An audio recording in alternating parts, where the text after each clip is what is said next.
Bismillahirrahmanirrahim. Assalamualaikum warahmatullahi wabarakatuh. Hamdan wa syukran lillah, salatu wassalamu ala rasulillah, la haula wa la quwata illa billah.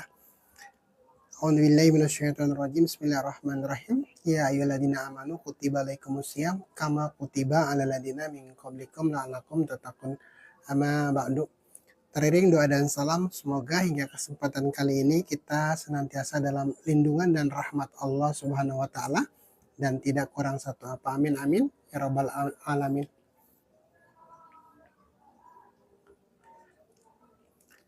Menarik untuk mentafakuri bahwa di ayat yang memerintahkan kita saum ini ada juga kalimat kama kutiba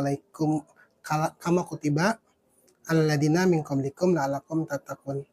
Jadi syariat puasa ini adalah syariat yang sudah tua, yang diwajibkan, yang disyariatkan bukan hanya kepada kita umat baginda Rasul, tapi jauh sebelum itu umat-umat terdahulu juga menjalankan syariat puasa. Beberapa di antaranya adalah Nabi Adam itu menjalankan syariat puasa 3 hari dalam sebulan.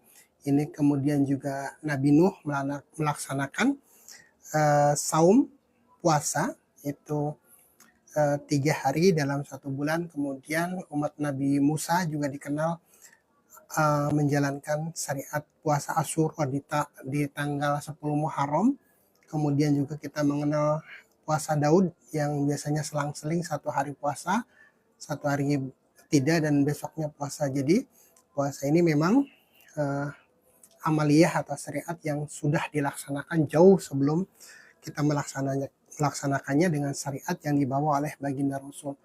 Bahkan kata puasa itu sendiri merupakan serapan dari bahasa Sanskerta, karena kalau versi Islam puasa itu mungkin tidak dikenal di Arab.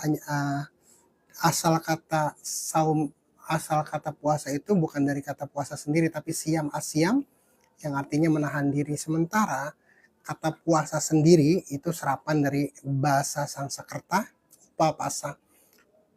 Upa itu artinya mendekat atau dekat, sementara pasanya sendiri dengan yang maha agung. Jadi secara bahasa, secara kata puasa itu versi Sanskerta adalah mendekat kepada yang maha agung. Versi kita ya Islam, asyam itu menahan diri untuk tidak melakukan hal-hal yang dilarang selama puasa. Tujuannya sama, untuk mendekatkan diri kepada Allah Subhanahu wa taala. Dan bahkan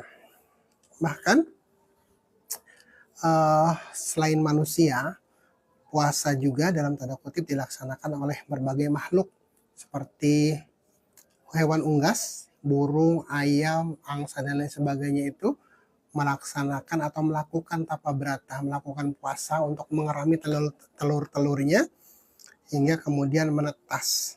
Kemudian juga ada beruang yang berhibernasi untuk membakar lemak atau berlindung dari cuaca yang ekstrim dengan cara puasa.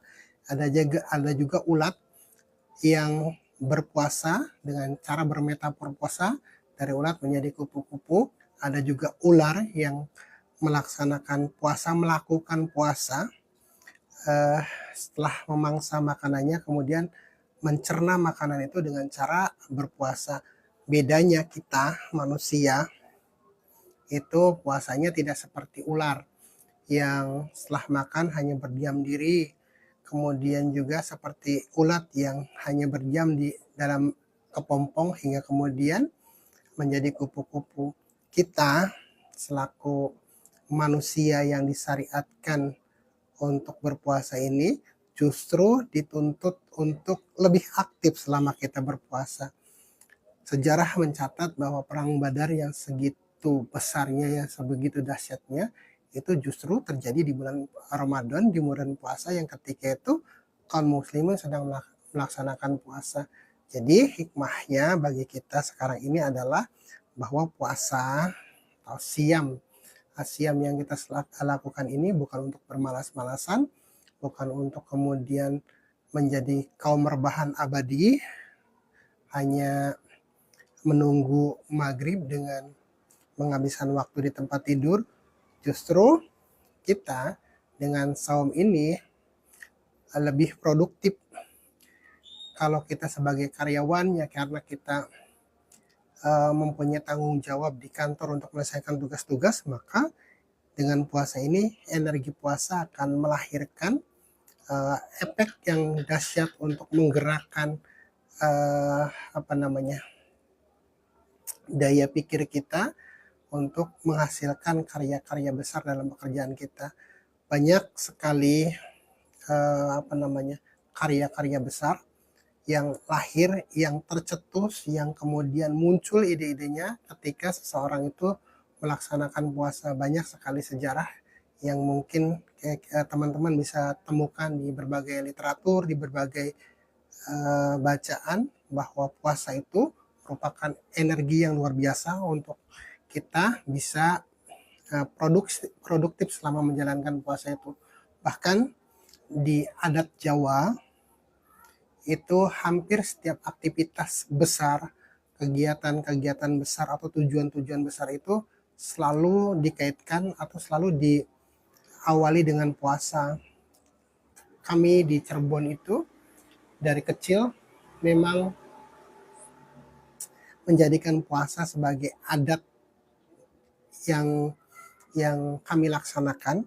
Kami dari kecil, saya sering diminta oleh kakek dari kecil usia 4 tahun mungkin ya untuk puasa Senin Kamis. Saya tidak pernah bertanya waktu itu apa dalilnya, untuk apa tidak. Tapi kakek hanya bilang mumpung masih muda, mumpung badannya masih sehat, kalau bisa puasa Senin Kamis. Kalaupun tidak puasa Senin Kamis, minimal sedawuh. Sedawuh itu kalau sekarang mungkin interfasting ya.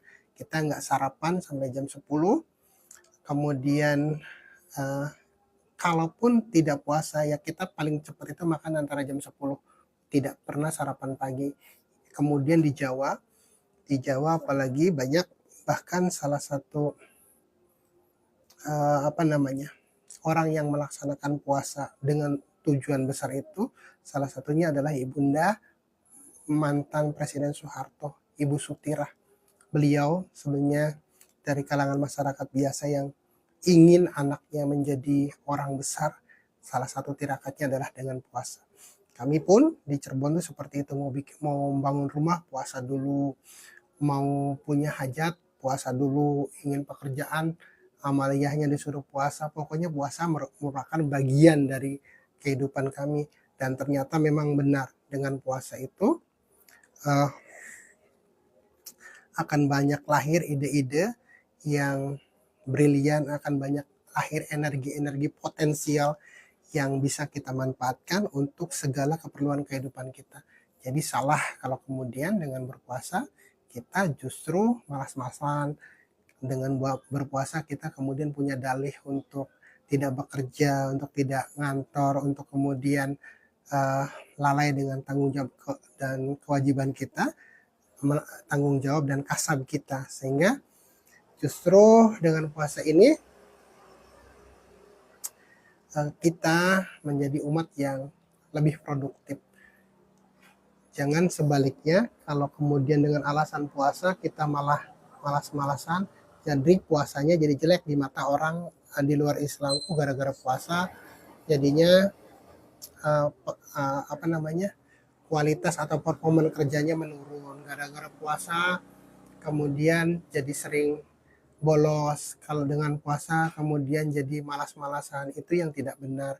Puasa itu adalah sesuatu yang luar biasa dan mustahil Allah kemudian mensyariatkan puasa kalau kemudian hanya untuk membuat kita lemas, hanya kemudian membuat kita malas, kemudian membuat kita turun produktivitasnya. Sama sekali tidak.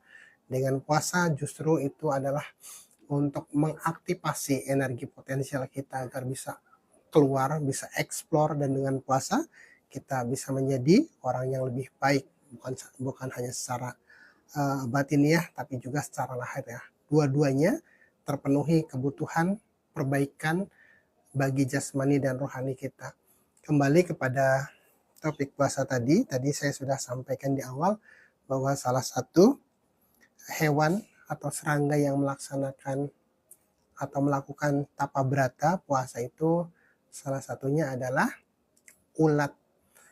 Ulat itu siapapun tahu adalah serangga yang awalnya sangat tidak kita sukai karena bulu-bulunya biasanya gatal, kemudian juga secara bentuknya itu membuat kita geli atau bahkan jijik.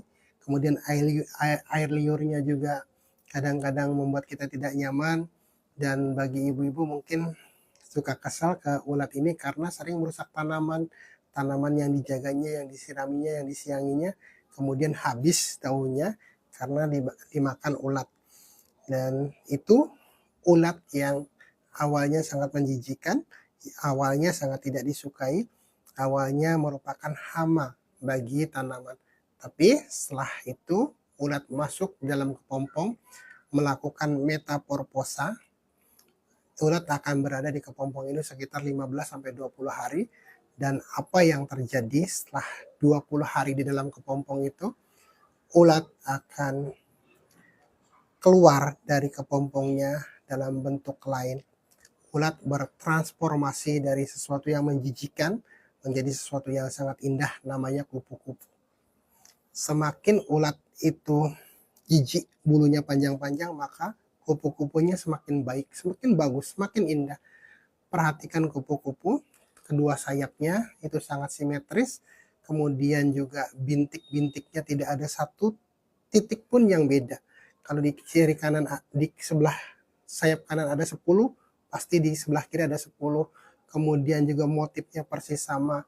Kemudian juga gerakannya gemulai, sayapnya indah, kupu-kupu juga begitu sudah bisa terbang, sangat disukai bahkan oleh anak kecil sekalipun. Perhatikan bahwa ulat yang tadinya menjijikan setelah berpuasa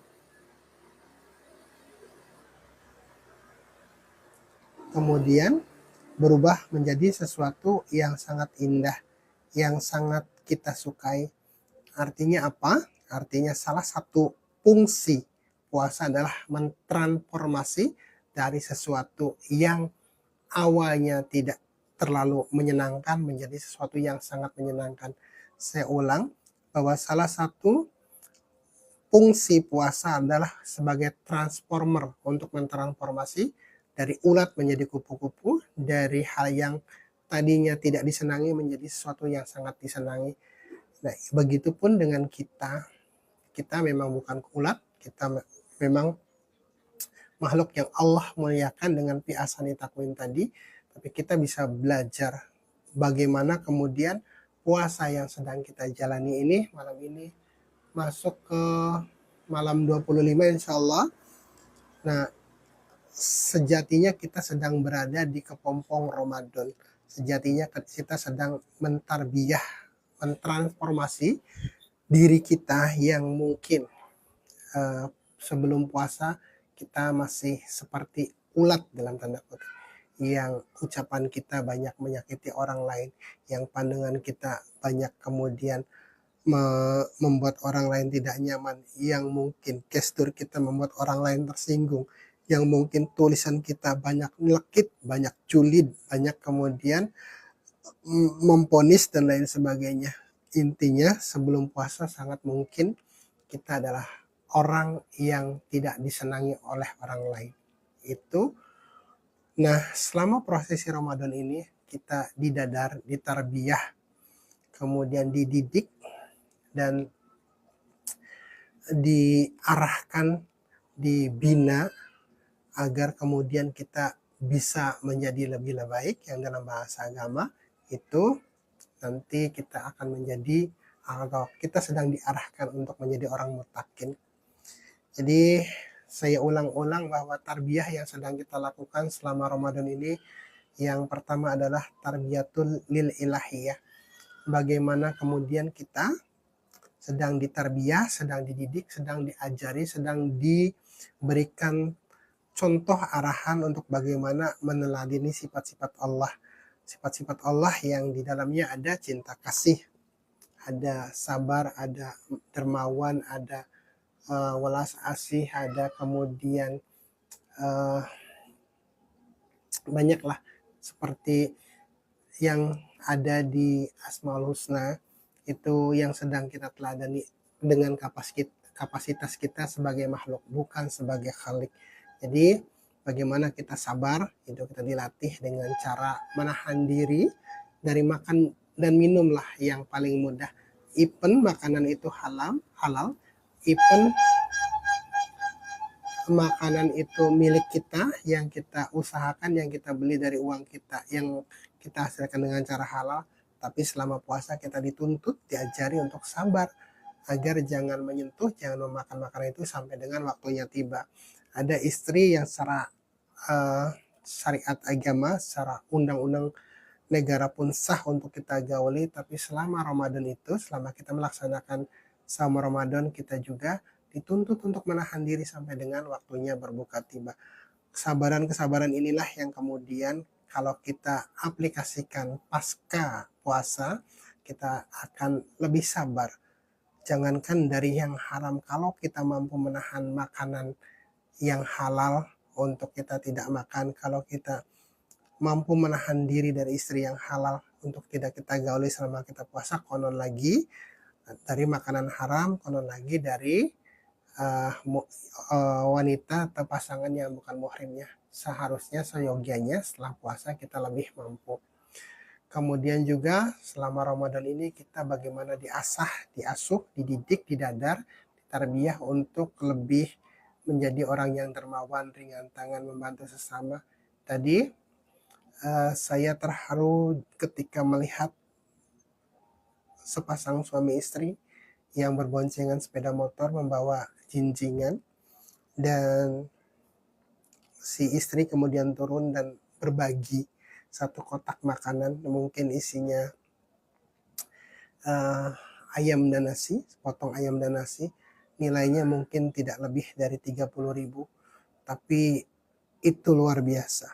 Saya sangat terharu bagaimana di bulan puasa ini banyak orang-orang yang meringankan langkahnya, meringankan tangannya untuk berbagi kepada sesamanya. Dan ini harusnya diduplikasi, bukan hanya pada saat Ramadan, tapi selepas Ramadan di bulan Syawal dan seterusnya nanti, karakter atau sifat-sifat dermawan ini harus kita kemudian lanjutkan. Bukan berhenti setelah Ramadan, tapi justru ujian sebenarnya kedermawanan kita adalah bagaimana selepas Ramadan kita tetap bisa melaksanakan atau meringankan langkah dan tangan kita untuk berbagi dengan sesama. Kemudian juga empati, simpati kita juga harus terus diasah, sedang diasah untuk tumbuh berkembang menjadi orang yang kepekaan sosialnya, kepekaan lingkungannya itu lebih tumbuh dan berkembang lagi, bukan hanya sebagai orang soleh, tapi juga jadi orang yang muslih. Karena sangat boleh jadi kita akan masuk dalam kategori orang yang lalai, orang yang disebut sebagai pendusta agama, kalau kemudian kita lebih sibuk memikirkan diri kita untuk dianggap soleh. Kita mungkin pengen kelihatan rajin ke masjid, itu tidak salah. Kemudian kita menjadi ahli tadarus Quran, itu tidak salah. Kemudian kita menjadi ahli dzikir dengan sehari-hari berada di majelis, itu tidak salah. Tapi akan jauh lebih baik ketika nilai-nilai kesolehan kita itu ditransformasi menjadi kesolehan sosial. Kita menjadi orang dermawan, kita menjadi orang yang gemar berbagi ilmu, bersedekah ilmu, berbagi kesadaran, berbagi nasihat dan lain sebagainya. Kalau kita banyak ilmu, kalau kita pandai, kalau kita kemudian katanya makrifatnya sudah paling dekat dengan Allah, tapi hanya untuk kita, itu tidak banyak manfaat. Di surga itu luasnya seluas bumi dan langit. Kalau kita hanya solehnya sendirian saja, kita akan kesepian di surga nanti. Maka kita ajak sebanyak mungkin orang untuk bersama-sama kita menuju surganya Allah. Dan itu caranya tadi, kita sedang dididik, dilatih untuk gemar berbagi, bukan hanya makanan, bukan hanya sekedar uang, bukan hanya sekedar kemudian berbagi takjil selama bulan puasa, tapi juga lebih dari itu kita gemar berbagi ilmu, gemar berbagi nasihat, gemar kemudian kita berbagi hal-hal yang maslahat dan bermanfaat bagi sesama. Jadi itu transformasi kita dari orang yang tadinya tidak menyenangkan menjadi orang yang menyenangkan. Ya caranya tadi seperti itu, kita terus belajar untuk meneladani sifat-sifat ilahiyah tanpa pamrih, tanpa kemudian hitung-hitungan dalam tanda kutip. Sebagaimana Allah tidak pernah berhitung untuk membagikan karunia kepada kita. Salah satu karunia terbesarnya adalah sinar matahari. Allah tidak pernah kemudian memilih pada siapa sinar matahari ini akan diarahkan. Semuanya kebagian, kecuali orang yang memang tidak mau. Orang tidak mau itu misalkan ya kayak kita berlindung masuk ke dalam kamar yang tidak kena matahari, ya kita tidak akan kena. Kemudian juga angin, udara, oksigen Allah tebar tanpa pilih kasih, tanpa pandang bulu. Dan kita pun seyogianya tidak pilih-pilih ketika kita berbagi kasih, ketika kita berbagi nasihat, ketika kita berbagi kebaikan. Karena itu tadi kita sedang meneladani sifat-sifat Allah yang dalam kata lain kita sedang dilatih untuk bisa menjadi khalifah, bisa sebagai rahmatan lil alamin. Itu. Yang kedua, bahwa kita sedang ditarbiyah untuk tarekatul lil malaikah. Kita sedang dididik nih, sedang diajari, sedang ditarbiyah untuk meneladani sifat-sifat malaikat yang patuh, yang selalu taat, yang selalu tunduk, dan tidak pernah membantah kepada Allah. Itu yang kemudian kita tidak perlu lagi nanya kenapa sih harus lapar-lapar puasa, kenapa sih kemudian harus menahan dahaga sampai kerongkongan kering, sampai kemudian perut melilit dan lain sebagainya. Karena kita latihannya tadi, kita hanya perlu menyadari, kita hanya perlu meyakini bahwa kalau Allah memerintahkan sesuatu itu pasti kebaikannya untuk kita, itu pasti, bukan mudah-mudahan, itu pasti ada kebaikan yang Allah telah siapkan. Dalilnya mungkin ada yang tidak langsung terkait dengan saum, tapi Allah selalu minimal ada 2 ayat yang terkait dengan hal ini. Mungkin kamu tidak suka terhadap sesuatu, padahal di balik sesuatu yang tidak suka itu ada banyak hal yang Allah siapkan kebaikannya untuk kita. Itu ayatnya, diantara ayat itu untuk perang atau jihad. Yang keduanya ayat terkait dengan hubungan kita dengan istri. Tapi itu bisa applicable juga ketika kita untuk berpuasa. Kita tidak perlulah bertanya lagi kenapa sih Allah nyuruh kita puasa capek-capek. Ya itu tadi, pasti ada yang kebaikan. Bahkan yang tadi di awal saya sampaikan, puasa ini bukan hanya sekarang, bukan hanya di umat Nabi Muhammad yang menjalaninya. Nabi Adam, Nabi Nuh, Nabi Musa, Nabi Daud, semua itu melaksanakan puasa dengan syariatnya masing-masing.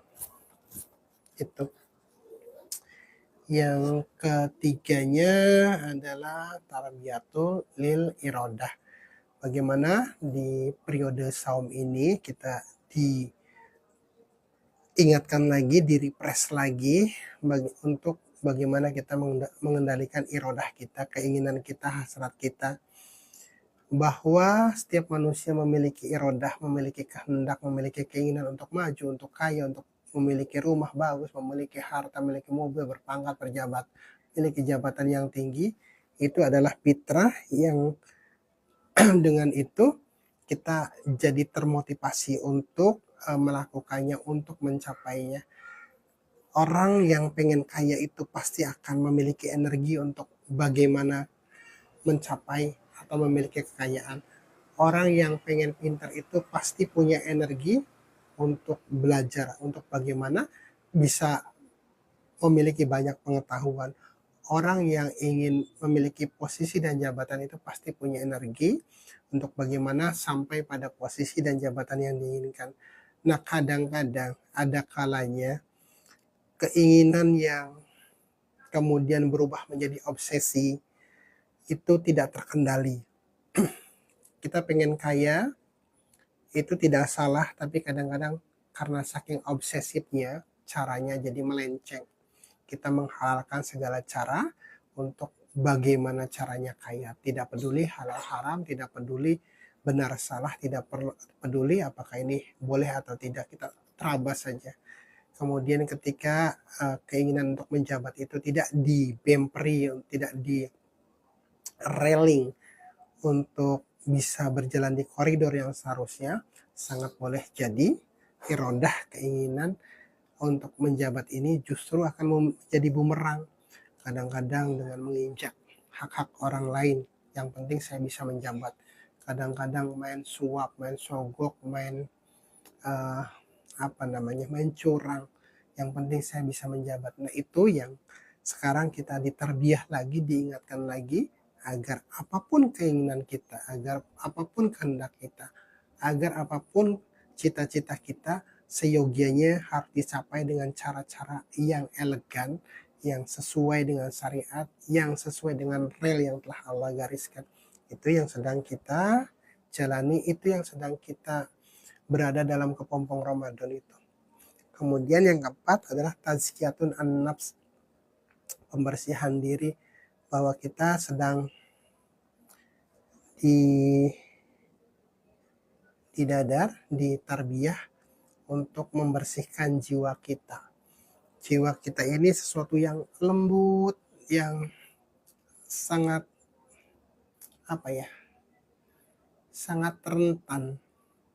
Karena saking lembutnya jiwa kita itu sangat mudah tergores oleh luka.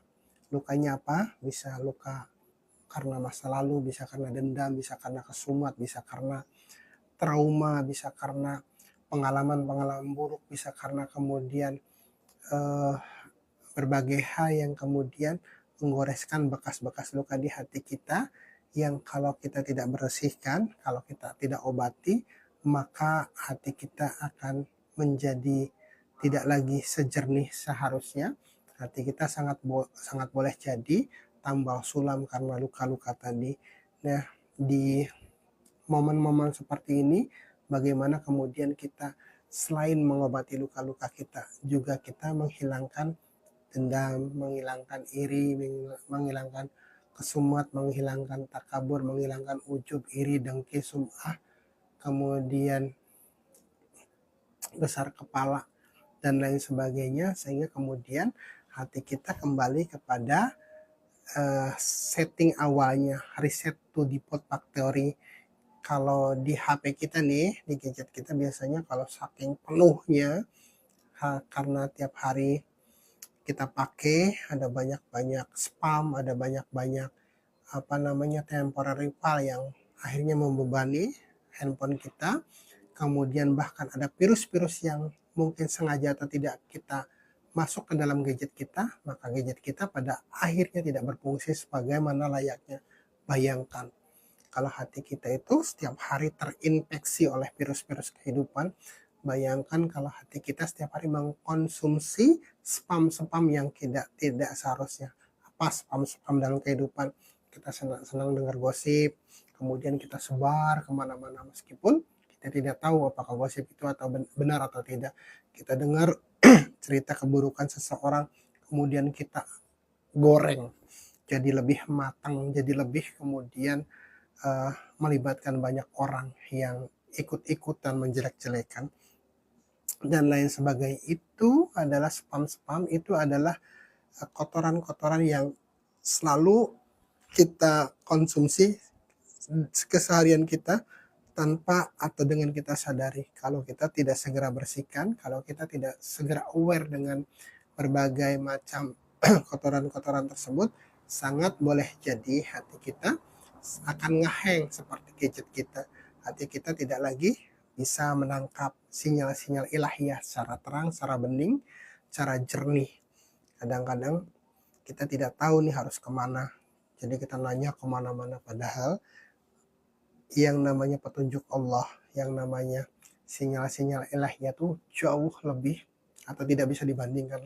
Kalau matahari saja itu memancarkan sedemikian banyak manfaat sinarnya setiap waktu dan setiap saat, konon lagi petunjuk Allah, konon lagi cahaya Allah, ilham itu datangnya jauh lebih banyak bahkan dari sinar matahari. Hanya yaitu tadi, karena hati kitanya receiver-nya nih, hati kita tuh sebagai receiver tidak jernih, receiver kitanya kadang-kadang sinyalnya putus nyambung, maka sinyal-sinyal ilahiyah yang sedemikian banyak itu tidak bisa kita cerna, tidak bisa kita baca, tidak bisa kita kemudian ambil sebagai cahaya, sebagai petunjuk yang kita butuhkan dalam hidup ini. Jadi sebenarnya nih, Allah tuh pasti ngasih jawaban, itu pasti. Pertanyaan apapun yang kita tanyakan, itu pasti Allah jawab. Hanya kadang-kadang kita nggak bisa bacanya. Hanya kadang-kadang kita itu menginginkan jawaban itu versi kita. Versi kita persis, kita pengennya A ya harus A. Kalau kita pengennya ke barat, ya kadang-kadang kita pokoknya pengen harus ke arah barat. Padahal untuk menuju ke arah barat itu sangat mungkin Allah nyuruh kita muter ke utara dulu atau ke selatan dulu atau bahkan ke timur dulu. Tapi itu karena kitanya bersikukuh, karena saking hati kitanya tidak bisa menangkap sinyal-sinyal itu, kita menganggap Allah tidak memberikan jawaban. Allah kadang-kadang katanya versi kita tidak mengabulkan permintaan kita. Kadang-kadang katanya Allah tidak memberikan petunjuk. Tidak, petunjuk Allah tuh setiap saat ada. Yang kita perlukan hanyalah bagaimana kemudian kita membaca sinyal-sinyal ilahiyah itu, yaitu dengan caranya membersihkan hati kita, membersihkan jiwa kita, membersihkan nafs kita. Yang ketika hati kita sudah bersih, yang ketika hati kita sudah terbuka, maka kita akan melihat bahwa pertolongan Allah, bahwa petunjuk Allah itu sangat nyata dan dekat dengan kita. Jadi itu, sekali lagi bahwa saum adalah merupakan sarana, merupakan wasilah untuk kita bertransformasi, untuk menjadi lebih baik. Yang kata lainnya adalah bertransformasi untuk menjadi orang yang bertakwa. Itu semoga ini bermanfaat bagi saya khususnya dan bagi teman-teman sekalian. Akhirul kalam, billahi taufiq wal hidayah. Wassalamualaikum warahmatullahi wabarakatuh.